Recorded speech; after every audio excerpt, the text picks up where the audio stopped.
Hi, everybody, and welcome back to Trudge, a journey to being recovered. My name is Dexter. I am a recovered drug addict alcoholic. I hope everybody out there is doing well. I am doing pretty good today. I was on vacation for the last couple of weeks, and so we haven't had a submission for 14 days. So I want to get right back to the work. For those of you who have subscribed and been following, thank you for doing so. And we're going to pick up where we left off in the chapter called There is a Solution. And before we do that, we're going to open up our book study with the third step prayer for those of us who care to join.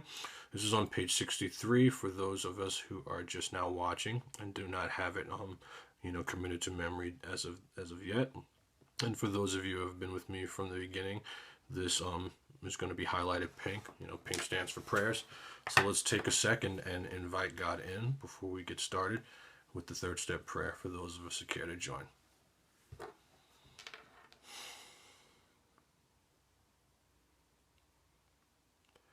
God, I offer myself to Thee, to build with me and to do with me as Thou wilt.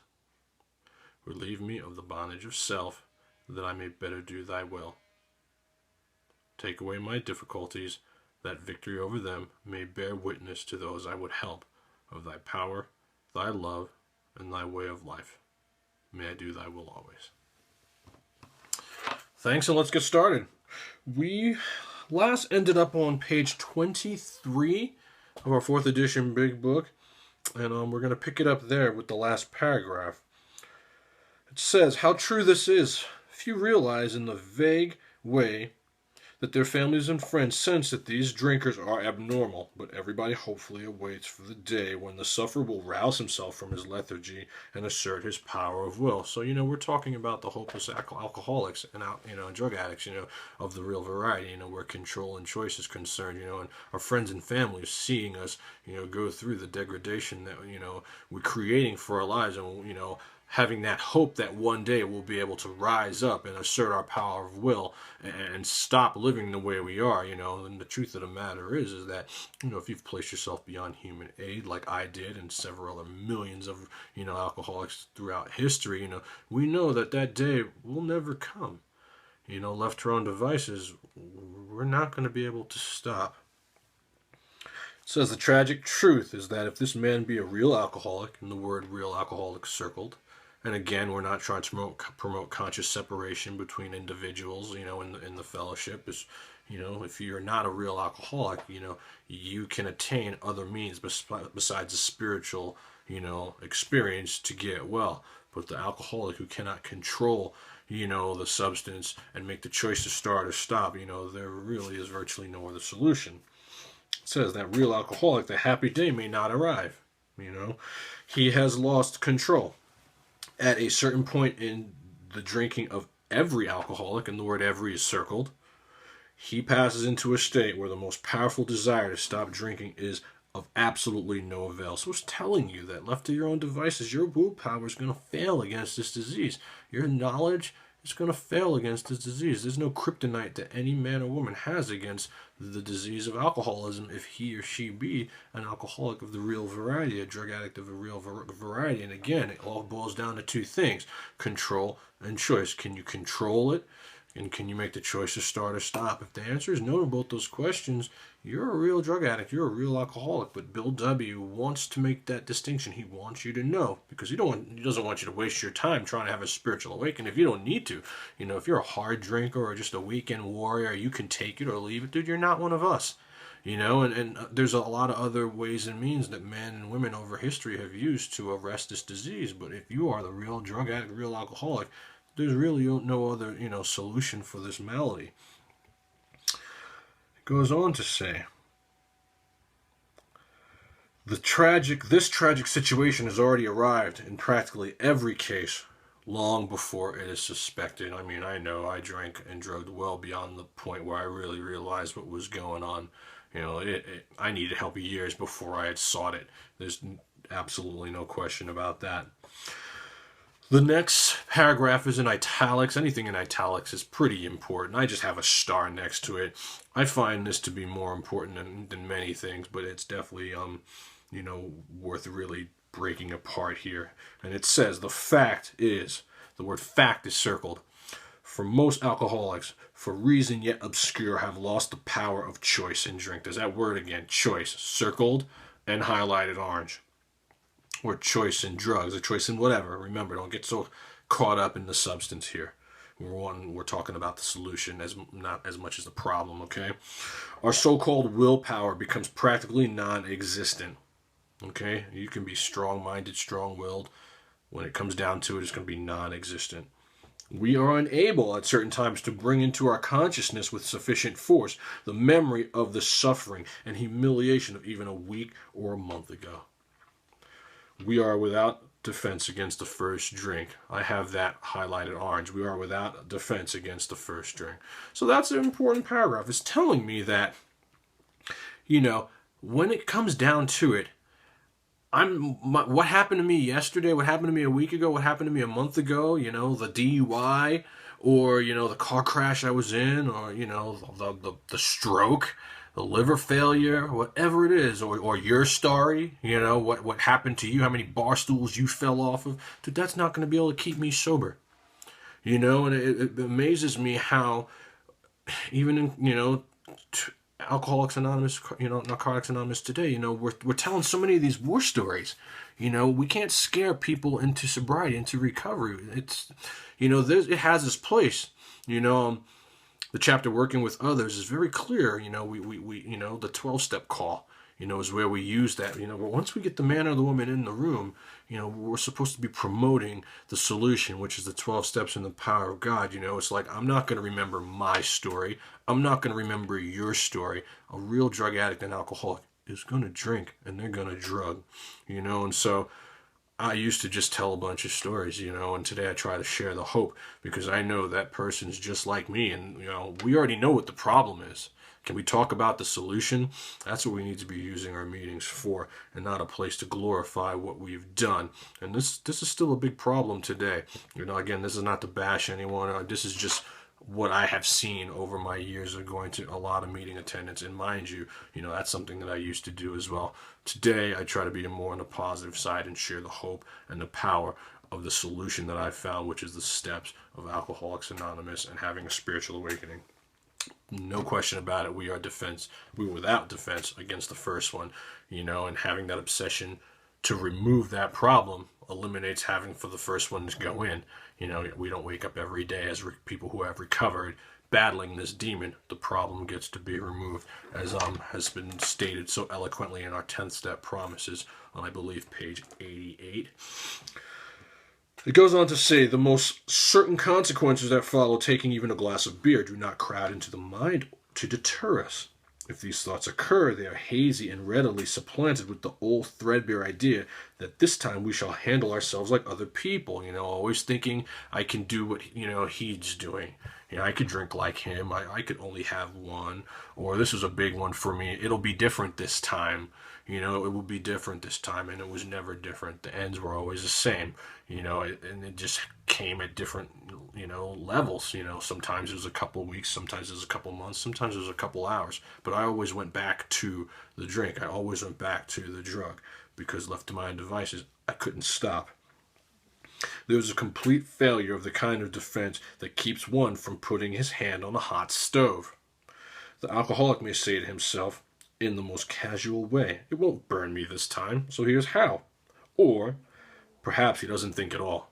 That was me. I just didn't think at all.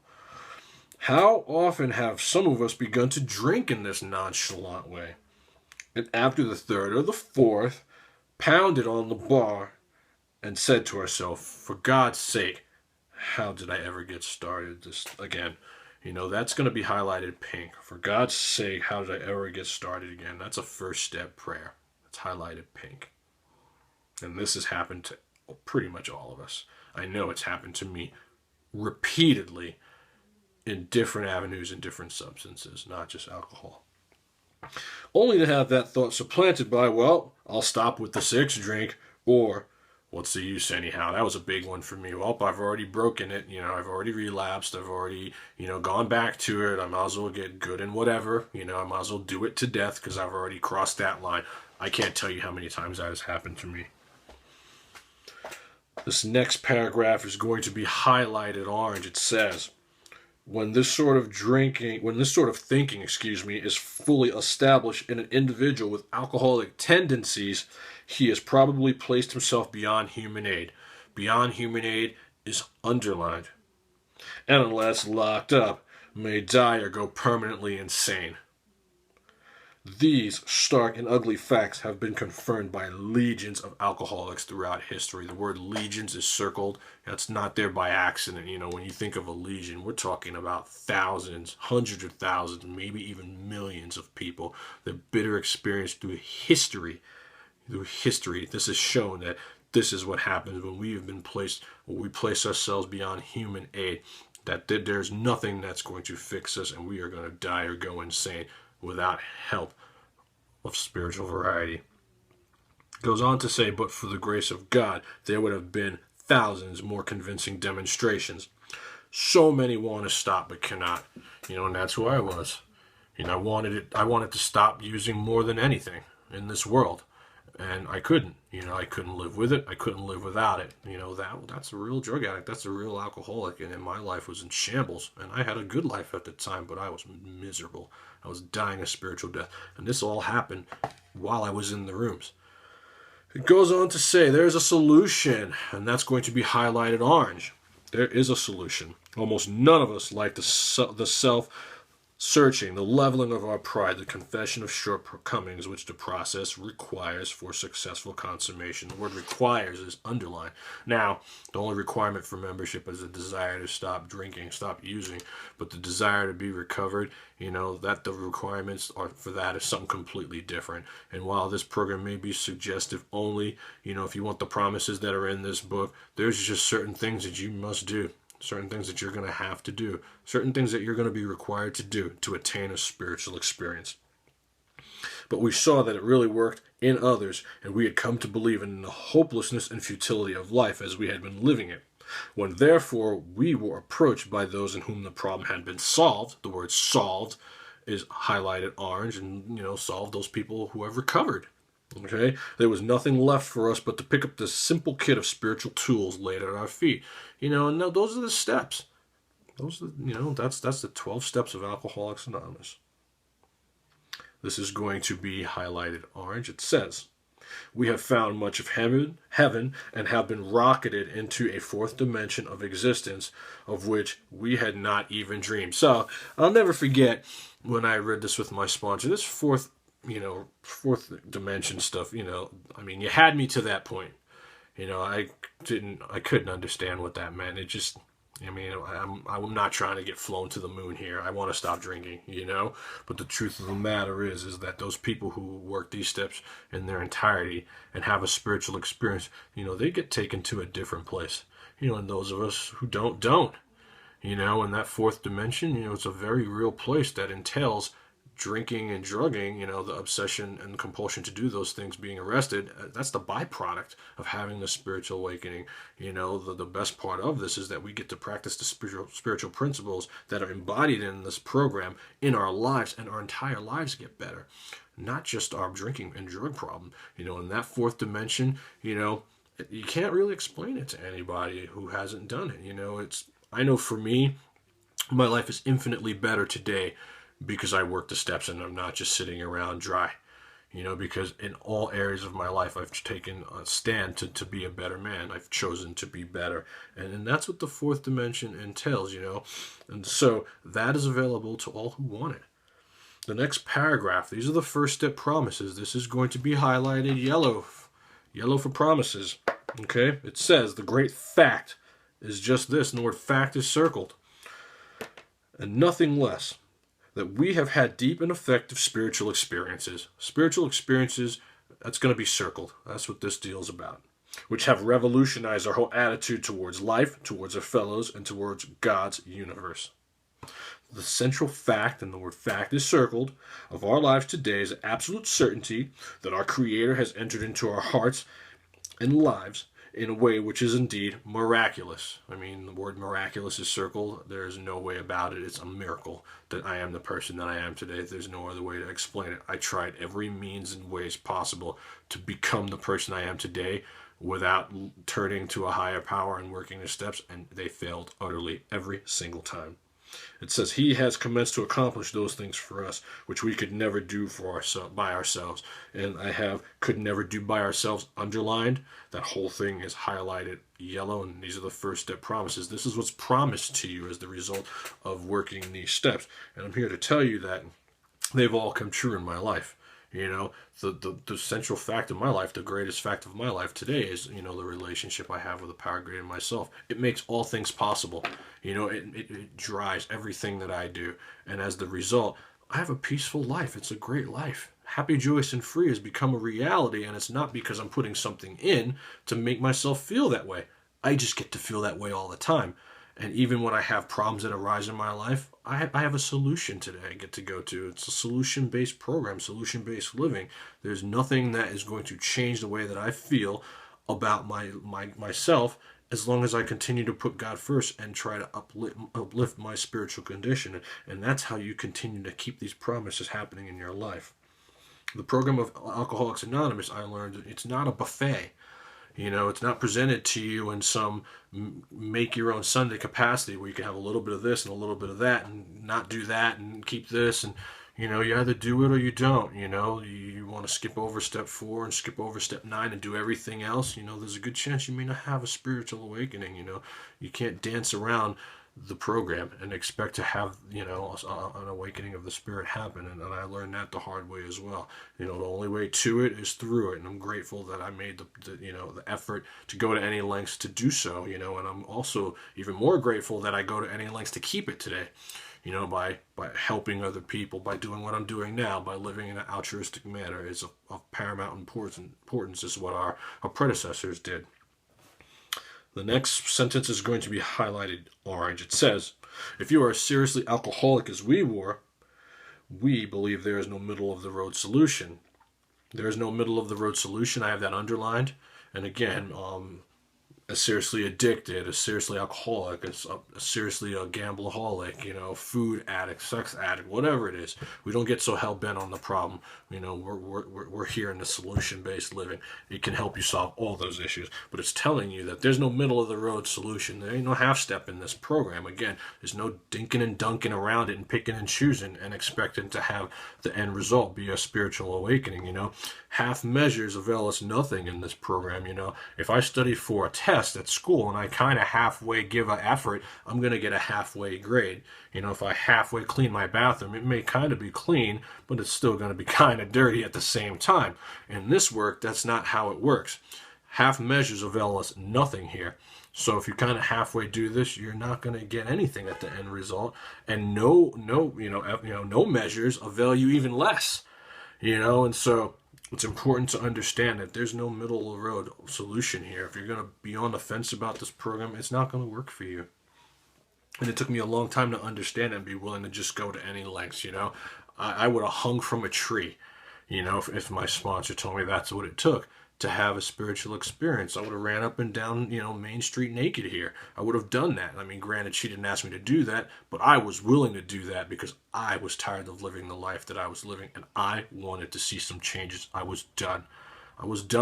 And until you're done and willing to go to any lengths, you're going to be spinning your wheels here. That's been my experience, and that's been the experience of a lot of people before they decided to finally work these steps and get well.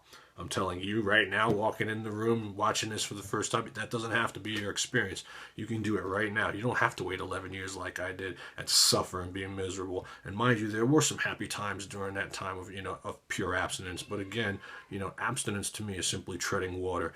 Being dry, that's not recovered. That's just abstinence. And there's no happy, joyous, and free that comes with that all the time. Being recovered, I find it to be more fulfilling today. It says we were in a position where life was becoming impossible, and I know what that's like. The word impossible is going to be circled, okay? Can't live with it. Can't live without it. Just no matter what I did while I drank and used, my life was it was an exercise in futility, and I was miserable. And parts of this happened to me while I was in the rooms, sober, dry. I just didn't feel like I was getting anywhere.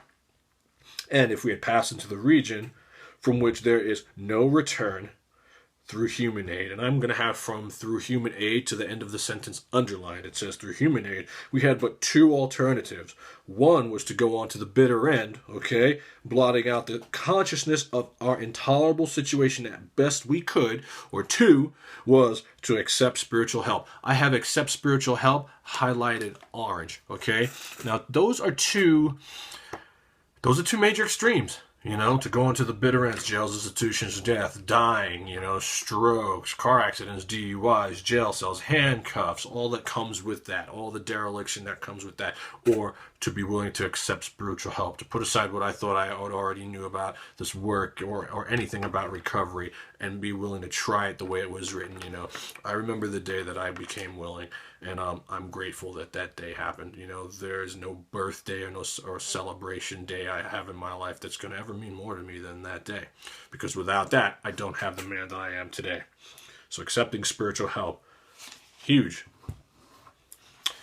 This we did because we honestly wanted to and were willing to make the effort. So honestly wanted to. I did it because I honestly wanted to. I was done living the way I was living.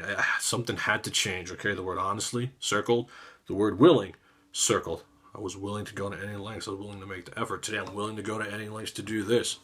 Here it is, my day off, no matter what, I'm going to do this until it's done, because someone out there needs to hear it, someone out there needs the help, and I need to stay recovered. There's no two ways about it. I love the life I live today, and I know if I don't continue to, stay in fit spiritual condition, it goes away.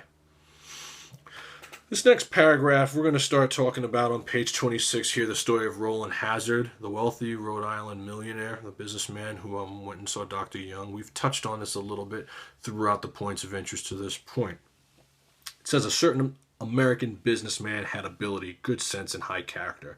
For years he had floundered from one sanitarium to another. He had consulted the best known American psychiatrists. Then he had gone to Europe, placing himself in the care of a celebrated physician, the psychiatrist Dr. Jung, who prescribed for him. Though experience had made him skeptical, he finished his treatment with unusual confidence. So, after spending a lot of money and a lot of time with Dr. Jung, Roland Hazard is coming back to the United States feeling very convicted that he's not going to drink again. Okay? His physical and mental condition were unusually good. Above all, he believed that he had acquired such a profound knowledge of the inner workings of his mind, the word mind is circled, and its hidden springs that relapse was unthinkable. Unthinkable, that's a big word. We're going to underline that. Nevertheless, he was drunk in a short time. Couple days, couple weeks, who knows? But that conviction went away very quickly. More baffling still, he could give no satisfactory explanation for his fall. And that's the even more tricky part. He's like, okay, he's drunk again, but he can't even explain why he's drunk, after feeling that it was unthinkable that he would ever drink again. So he returned to this doctor whom he admired and asked him point blank why he could not recover. He wished above all things to regain self-control. He seemed quite rational and well-balanced with respect to other problems. Yet he had no control whatever over alcohol. Why was this? And that's who I was, Showed up for work at time, did what I had to do, paid my bills. But in reference to drugs, alcohol, gambling, sex, some other things that, I care not to talk about, I was a different man.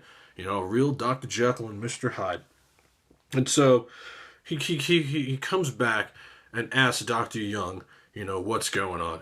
Why, after all this money and time that I've spent with you, can I not stop drinking again? This is POI orange. It should be already highlighted orange for those of you who have been working with me from day one. It says, he begged the doctor to tell him the whole truth, and he got it. In the doctor's judgment, he was utterly hopeless. He could never regain his position in society, and he would have to place himself under lock and key or hire a bodyguard if he expected to live long. That was the great physician's opinion. It goes on to say, and this is the real important part of this, it says, but this man still lives and is a free man. He does not need a bodyguard, nor is he confined. I have the rest of this underlined as well as highlighted orange. It says he can go anywhere on this earth where other free men may go without disaster, provided he remains willing to maintain a certain simple attitude. Okay, and that simple attitude is God is everything. And there are, I've heard many times, in meetings that, I'm not supposed to go there. You're not supposed to go there. You're an alcoholic. You shouldn't go there. You're a drug addict. That's probably not a good idea to go there. And, and I used to buy into that. And I used to stay away from parties or going to weddings or doing things that were fun just because, there'd be people there who were drinking socially, or, using drugs recreationally because that's what they could do. And I couldn't do that, And I learned by doing this work that that's not necessarily true. We just read Dr. Jung talking to Roland Hazard about how you can be a free man, if you're just willing to maintain this certain simple attitude. So we're going to reference page 101 in reference to that certain simple attitude.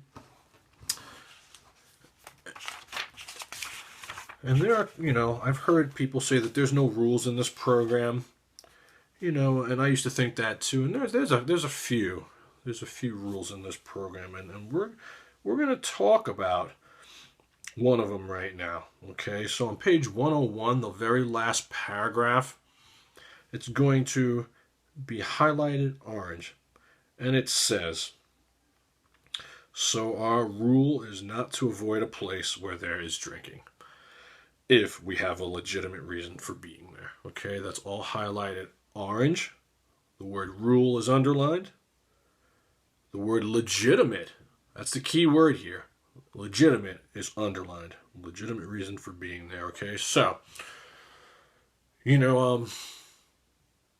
I don't promote a new person or someone who has not had a spiritual awakening going places where their recovery is in danger. I don't promote that. So I want everybody to be clear about what it is that I'm saying. Once a year, maybe twice a year, I may go to a bar. The NFL is expensive. The package is expensive. Every now and then, if I'm lucky enough to not have to work, I like to watch football. I'll go and watch football at a bar, and I've had people tell me, you shouldn't be in there, man. Why not? Happy, joyous, and free, is happy, joyous, and free. And when you have a spiritual awakening as the result of working 12 steps of Alcoholics Anonymous, your obsession to drink gets to be removed. Or drug or whatever it is, it gets to be removed. Since I've been doing this work, I've been in Cartagena, Colombia. I've been to Mardi Gras in New Orleans. I was in Jamaica a week ago.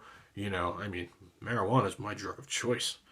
And, it was like growing on every tree there. I had access to as much of it as I could possibly want. And it wasn't even a problem for me. Why? Because the problem to act out in that fashion and do those things has been removed.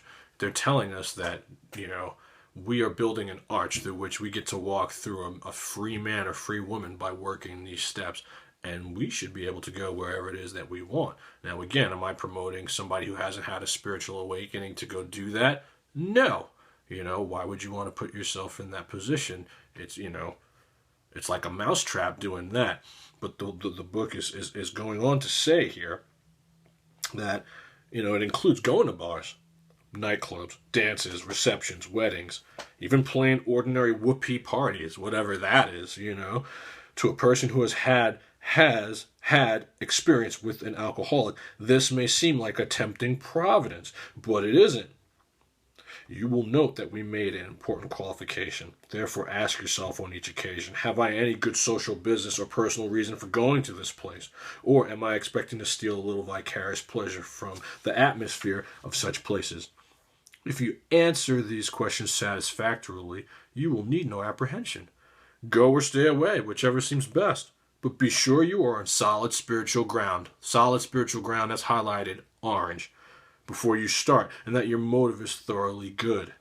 Do not think of what you will get out of the occasion. Think of what you can bring to it. But if you are shaky, you had better work with another alcoholic instead. I have worked with another alcoholic instead underlined. So, again, why should I take away from some of the best times of my life? Because I shouldn't go there because other people think, you're an alcoholic, you're a drug addict, you shouldn't go there. Now, mind you, again, having had a spiritual awakening and having these obsessions removed allows me to go wherever I want to go in this world.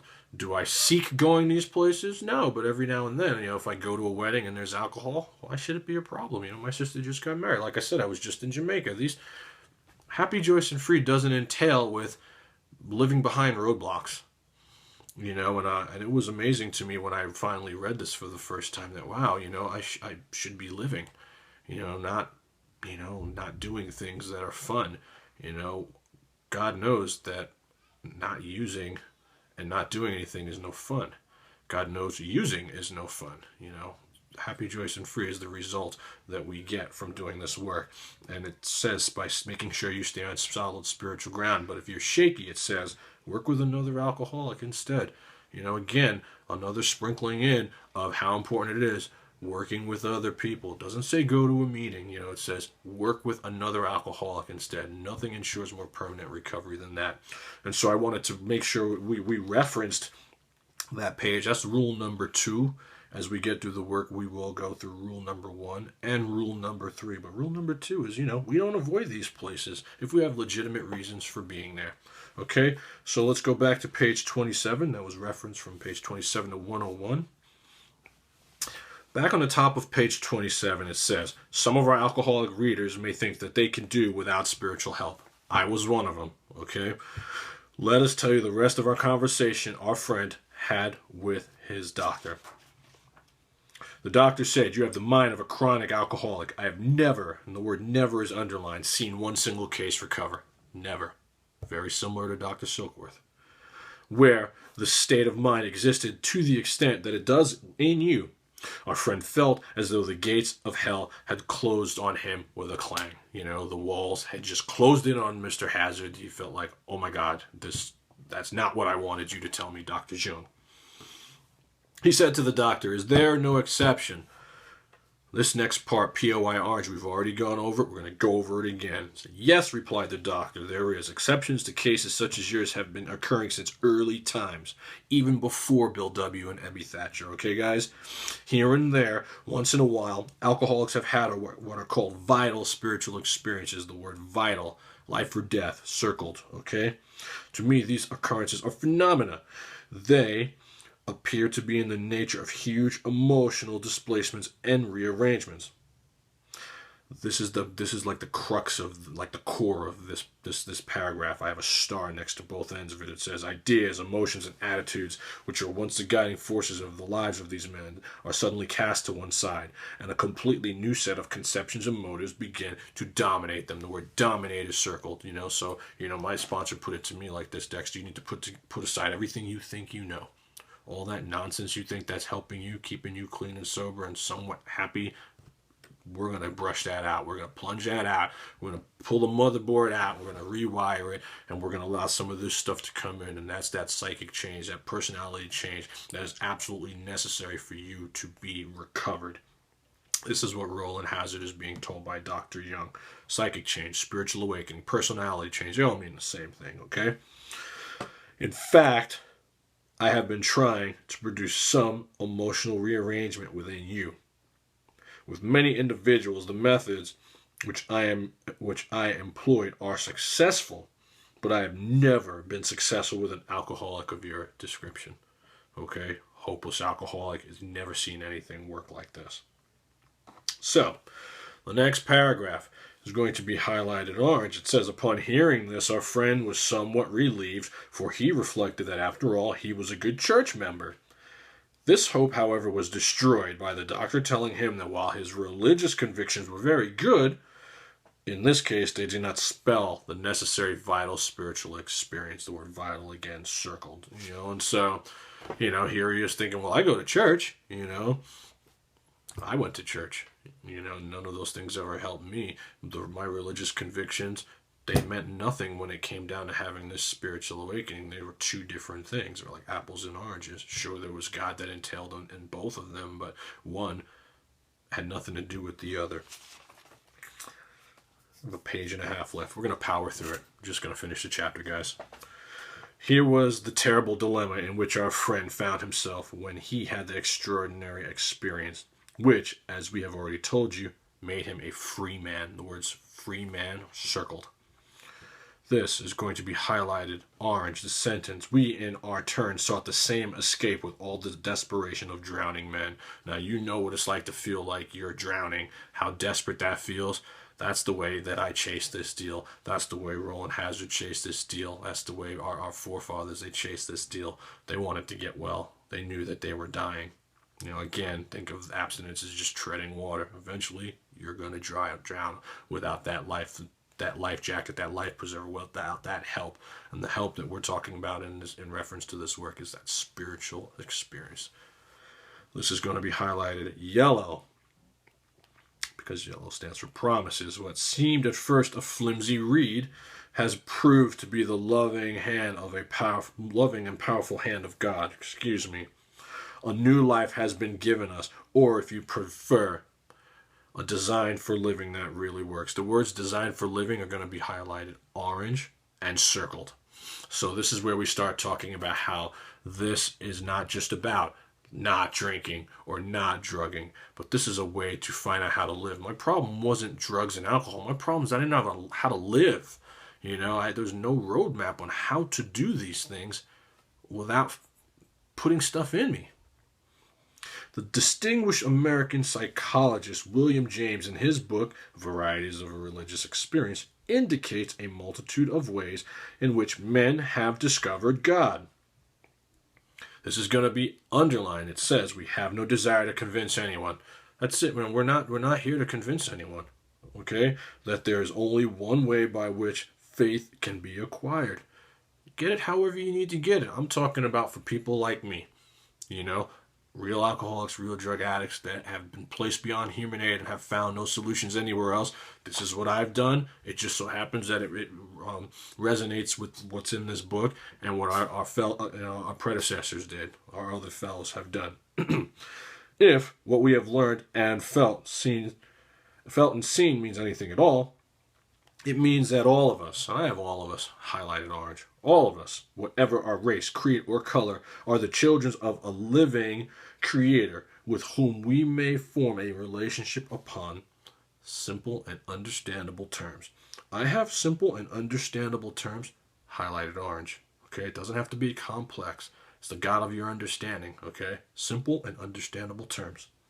As soon as, in the words as soon as, we're going to circle those. That precipitates, that means action. As soon as we do something, boom, those action words. As soon as we are willing and honest enough to try, willing circled, honest circle. These principles, they're huge. Without them, we're going nowhere. We're running in place. Those having religious affiliations will find here nothing disturbing to their beliefs or ceremonies. There is no friction among us over such matters. Dude, if you're religious, be religious. One has nothing to do with the other. They can both coexist and work well. I've seen it happen in my life and the lives of other people. You don't have to be, this or that. Episcopalian, Catholic, Buddhist. That has nothing to do with this. Okay? There's no friction. It's telling you there's no friction over such matters. We think it no concern of ours what religious bodies our members identify themselves with as individuals. This should be an entirely personal affair, which each one decides for himself in the light of past associations or his present choice. Not all of us join religious bodies, but most of us favor such memberships. I know a lot of people that do church and do the program. That's your right to do so. That's perfectly fine. You can do so. It's not one or the other. You can have your cake and eat it too. In the following chapter, there appears an explanation of alcoholism as we understand it. Then a chapter addressed to the agnostic. Many who were once in this class are now among our members. Surprisingly enough, we find such convictions no great obstacle to a spiritual experience. Again, they're telling you, you can be whatever you want to be on a religious plane and still have a spiritual, experience, spiritual awakening based on working these steps.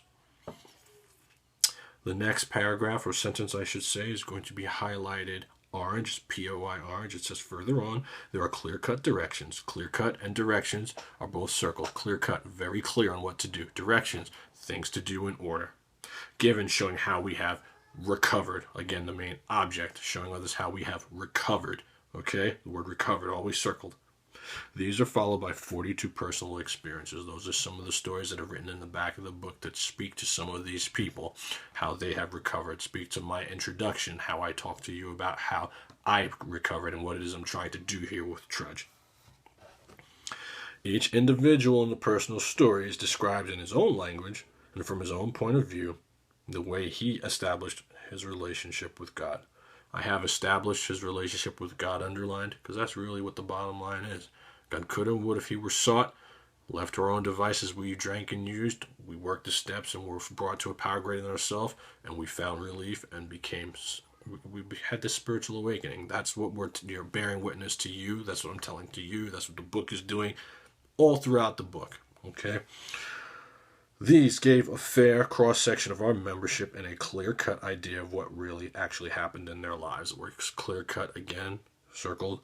If you've been watching this with me over the last couple months, you have a pretty good idea of who I am, what I've been through, and what happened to me, and how I got to the point of where I am now. We're just continuing to bear witness to those who need help of God's power, love, and his way of life. We hope no one will consider these self-revealing accounts in bad taste. We're not trying to come across in poor taste. We're really not. Our hope is that many alcoholic men and women desperately in need will see these pages and believe that it is only by fully disclosing ourselves and our problems that they will be persuaded to say, yes, I am one of them too. I must have this thing. And it's really about letting God be your conscience, and making this attractive to others who may one day want it, and then as they choose to, show up in our rooms, we continue to promote the solution that we have found to being recovered and having this problem removed, and not just, not drinking one day at a time. It's just so much more than that, and that's not what our forefathers intended this program to be, and just for today, not using or no matter what. If I had the power to do that, I wouldn't need to be doing this right now. I needed to have the power of power greater than myself, which will help me solve, whatever problem I have, drinking, drugging, whatever it is. And so I really hope that I've been able to convey, the principles of this chapter to you, the viewer. We're going to start moving into the steps. The next chapter is called More About Alcoholism, and we are going to take a really hardline look at this disease and all its facets. And there's going to be some stories that we're going to read about a few men who felt like by putting a lot of abstinence between, a drink and a drug that one day that they could pick up and use, only to find out that they couldn't. And we're going to touch on a few more things before we get into the chapter, We Agnostics, and we're going to be walking through these steps. I'm going to start to pick up the pace a little bit. This was challenging. I'm tired, but I hope that this is really helping you, the viewer. I can't express to you folks how much this helps me as well. I enjoy being recovered, and by giving of myself and giving back to this wonderful program that has helped me and the people, I get to stay this way. And I'm hoping that there are some of you out there, if not all of you, that are beginning to have spiritual awakenings as the result of what you're learning here and practicing it in all your affairs. And so that's all for today. Again, my name is Dexter. I am a recovered drug addict alcoholic. Next week, we will start the chapter More About Alcoholism. I'm going to go ahead and upload this and maybe take a nap. I'm exhausted. But it's always good to be in this book. This book saved my life, and I hope it is doing something very similar for you out there, the viewer. And so until next time, namaste.